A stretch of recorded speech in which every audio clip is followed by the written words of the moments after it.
So, ngayong araw guys is kakaiba. Ang ganda-ganda ng temperature. Nagtambay-tambay kami sa labas. Biglaan siyang sabi niya, ligo ako. Ligo daw siya. Sabi ko, saan ka magpunta doon? Magpunta daw siya, magrinta daw siya ng taga-kalkal ng yard na sobrang hirap ng yard namin, ang daming mga bato-bato. So, kaya ngayon sabi ko, sige wala ako ligo doon. Sige, asamahan ko na lang siya guys. Kasi gusto niya magpasama. Kaya kuyog baboy talaga ako guys. Kasi gustong-gusto din niya yun na may kasama siya. So, kaya si Inday Mirian, sama-sama. Dito kami guys, nag-rent guys. Ng pangkalkal ng aming para maanuhan na namin yung aming fence. Kasi kailangan na talaga guys. Kasi sobrang gabok. Kapag mag-winter guys, andin ang daming snow guys. Matutumba na talaga yung aming fence guys na lata, na kaadyo. So, habang andito kami guys, naghihintay guys. Inday Mirian, busy din dito kasi sabi ko, wala naman akong ginagawa. Naghintay ako kasi sobrang aga namin merong appointment time kasi. At ang ganda-ganda ng mga bukid-bukid dito, no? Ang ganda talaga dito sa New York kasi ang daming kahoy. Ikumpara ko lang sa California, yung murag upaw-upaw man ng California dito kasi parang ang dami talagang green-green ng dito kahoy sa New York. So yun, nandito ako sa labas kasi si Tami puntahan lang niya doon yung machine at i-connect doon sa puwet ng sasakyan, no? At yun yung guguyurin namin. Is that how you do it?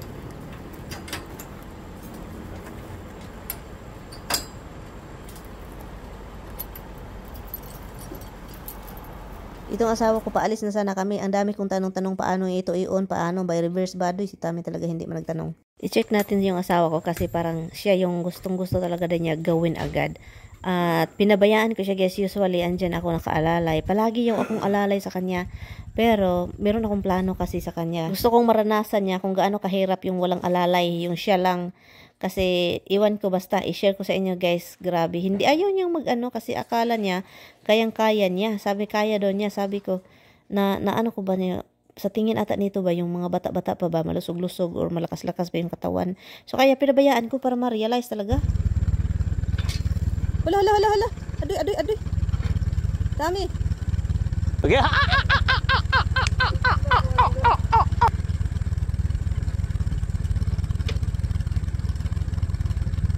Ayaw kasi niya mag-hire ng tao guys. So sabi ko sa kanya, sige ha, ayaw mong mag-ano ng tao. So kaya yun, kapag meron kang gagawin, titignan niya lang kita. Sabi ko, titignan lang kita. Sabi niya, kayang-kaya ko naman yan. Sabi niya, diba? Pabayaan natin yan. Pero guys, alam ko naman sa sarili ko na hindi ko din kayang iwan yan. So ito na guys, makita na gayon ito ang kata guys. So tinitignan ko si Tami dito. Diba sabi ko na tignan ko muna siya bago ko siya tulungan guys. Gusto kong ipakita sa kanya kung gaano kahirap mag-manual labor. Libor talaga, libor no. Basta kaya mauna na siya marunong anak. No, so kaya yun, tingnan ko siya pero tinutulungan ko siya konti, nilagyan ko ng brakes yung gulong para hindi mag-atras-atras iyang machine. Pero guys, yung didib-dib ko, ito ako dito nag-voice over, nakatingin ako sa video ba para akong naluka-luka kasi talagang dito guys, grabe na yung yaw-yaw ko. Hindi pa ito signal number 1 pa yung ko dito, galit no. Kasi talagang itong asawa ko, hindi talaga mapigilan guys. Sabi ko sa kanya, ikaw dong ha, gusto pa talaga niyang laliman dong. Diba, ang haba man itong mga kahoy na in-order namin guys. Gusto niya malalim guys, talagang igo-igo yun yung mga kahoy na lamunon ba. So hindi man nagkasya guys. So putol-putulan niya. So sabi niya sa akin, ito yung pinakaayaw ko kasi talagang diba? Kalkal siya diyan kasi sabi niya dapat na malalim daw guys. So sabi ko sa kanya, sige kalkal ka diyan. Daing ko, dapat putulan ito dong. Tignan mo, nagyaw-yaw kami dito guys. Yung away namin mga kapitbahay guys, yung nag-spray ng apple doon guys. Naghunong gidaon siya guys kaya nakikinig sa aming mga kaingay-ingayan no. So dito guys, wala pa signal number to pa itong ko. Nakatingin siya diyan guys kasi alam niya galit na ako. Sabi niya sa akin, alis ka na dyan, ako na, diba, dong, pag hinay na dong, maglipit ang imong itlog dong. Pagkatapos niya, no, so yaw siya, sabi na siya na daw. So, binigay ko na sa kanya, guys, kasi hindi man talaga magpaano. Siya na daw, kasi para daw akong walang signal number 2 na mga galit-galit na yan, kasi kaiba talaga akong magalit. So, kaya yun, sabi ko, dapat tumawag tayo ng ibang tao, tutulong sa atin. O, diba, pinutulan ng kahoy, guys. Kasi sabi ko talaga dong, wag kang magtigas ang ulo, guys. So, sabi ko, putulan natin. Sa pinutulan guys. Kasi ayaw man niyang putulan guys kasi gusto niya yung lamunon talaga, ilalamun, kakainin yung kahoy sa lupa. Pagkatapos iniwan ko si Mister kasi meron akong ikita na yung kakilala ko. Bigyan ko ng sitaw kasi yung sitaw ang nakasisira lang guys no. Sa daming sitaw, sira lang. So ibigay natin kasi sayang naman si Inday Mirian napagod na, sakit-sakit ng tuhod ko guys. Uy, yung mga kaso-kasuan ko guys ang sakit. totoo pala talaga yung mga sitaw-sitaw, no, kain-kain ka, no. So pagbalik ko sa bahay, ganito na, ito yung butas na binutas ko, guys. Nag-signal number 5 yung galit in the mirror, yan. Alas 6:30 na ito. Nagbutas, guys, dito. Grabe. Signal number 6. Buti na lang talaga dahil signal number 5 pala. Tumawag na siya ng tulong, guys, kasi hindi ko na talaga kaya. Taking a break from the stresses of life and work. Oh, like when I'm logging everyone's hours. What's going on with your bra? It's trying to crawl down your arm. Time for a new one. You didn't buy me bra. That's really this good, love. Take pictures and I don't know, I've never been on one either. He made it. So, meron na tayo ditong katulong, guys, no? Tutulong sa atin kasi talagang hindi namin kaya na Mr. Buti na lang talagang pumayag si Mr. kasi ayaw talaga niya mga ganito, guys. Gusto niya kami-kami lang ba? Igagaw ni mo, igsuon ni mo ilang mama. Ilang mama o? Oh, suon. Wala. It's very low. We put a rock. Yeah, started to rock. We don't need that much rock.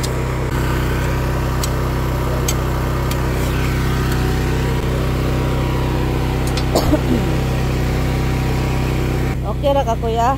Ha? Okay ra ka dala? Oo. Ah, Humok naman ako. humok ra dala?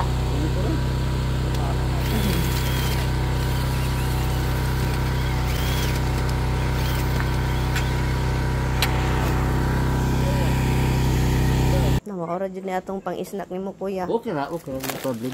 Oh, open ni utap, oh, lami ra ba ni utap? Ikag Cebu ba na? Taga Cebu ba ka? Asa man mo dapit Cebu? Bayag, namintaw sa Nikon. Hagdanan, ay nga na. O hagdan.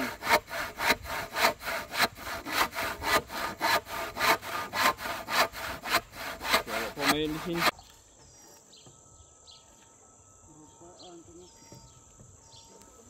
Biyoy. Kamuta ba? Bikoy.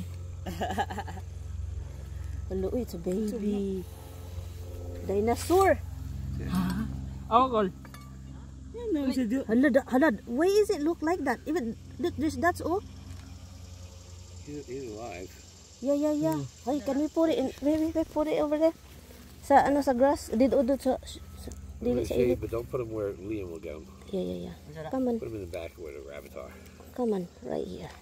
Kaluoy sad ani mo dako ra ba ni? Because the sun will kill him.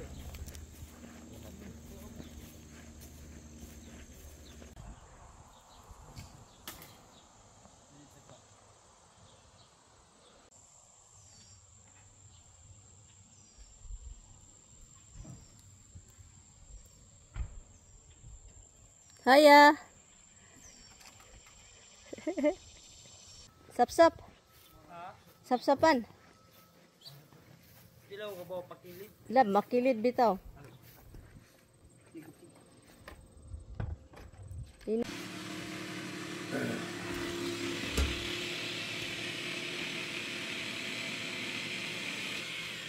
Si Kuya ba? Okay na day. Uy, okay na. Ato na perfect ba? Matakilid na ito ka na sa yuta ba? Ganin, takilid naman to ganina. Takilid pa yuta. Mm. Meron ko ng balay brito, tanaw na mo ng balay. Ano sa balay mo ng tumba man? Andiri na sa yuta na we. Diferent an kuan pagtanaw na mo na. Yuta bakilid. Oo. Mausan na. Kabalo kang panday, Kuya. Ha? Kabalo kang magpanday. Ang gamay na, Gayo.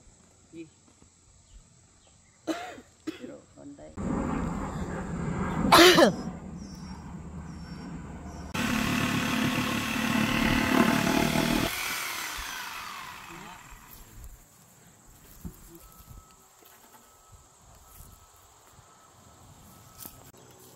Mangawat na si Kuya. Oh, diri daghan niya. Diri daghan kayo. Daghan kayo diri, guys. Muha ta din. Nakay bag, nakay kasudlan. Kay lami kay ni. Oh, sulod sa pang diha. Ayo na kay pangit na. Kina? Pangit? Oh, ayo na kay pangit na. O kana ko ah. Kana sa ibabaw oh. Anong pangit na? Now. Dili oh. Lami kay ni siya tuslog asin niya. Oh, lagi. Oh. Na pa dito umubo oh. Na ko na ah. Na, mubo.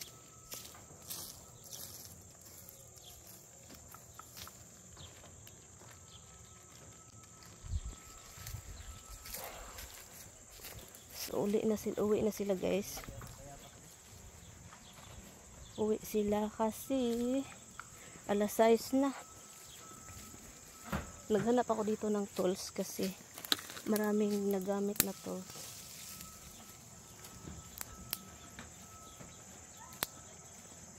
Oopsie. Ito na oh. Ito na, maganda na. Hindi nakapangit-pangitan. Pangit kasi nung nung old. Ayan dito mga gabas. So yun guys, pinalabas ko tong dalawa. Roxy, not over there. Kasi hinula pa, hindi pa nalagay yung tawag nito. Babuaya. Maganda na siya, hindi na yung yung old fence namin. Sobrang lata na siya ba. So ito po yun, hindi po namin nilagyan ng bakod or fence ang harap ng bahay.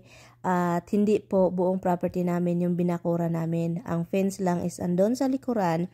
Kailangan namin gawin yon dahil po, anyway, maganda po itong hydrangea natin, no, diba? Ang ganda ng bulaklak. Dahil po sa aso. Kung wala kaming aso guys, wala po yung fence. No? So, bago tayo magpunta sa ating fence at sagutin ko yung tanong, tingnan natin itong apple. Kasi yung apple, hindi ko na-harvest, yung okay pa siya. At alam nyo ba, this month is August pa. At, nafe-feel ko na para siyang fall. Nangahulog na yung dahon, maginaw-ginaw na. This week lang, I think, mga few days lang maginaw-ginaw. At ang ganda ng temperature. At na-feel ko na talaga na paginaw na siya, guys. Pero next week, mainit na naman balik. Pero yung dahon talaga nahuhulog na siya. Nakikita nyo naman, ang daming yung prutas namin doon, yung iba, yung peras, nahuhulog na, yung dahon. At may nagtatanong kung bakit hindi daw concrete yung nilagay namin or yung talagang yung iba hindi daw kahoy. Bakit ganito daw kahoy?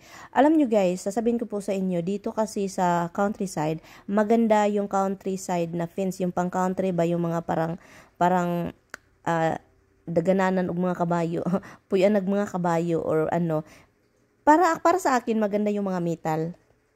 Okay, yun yung gusto ko. Pero magkaiba po yung gusto namin ni Mr. Gusto ni Mr. kahoy. Gusto talaga, ewan ko, gusto niya yung ganito.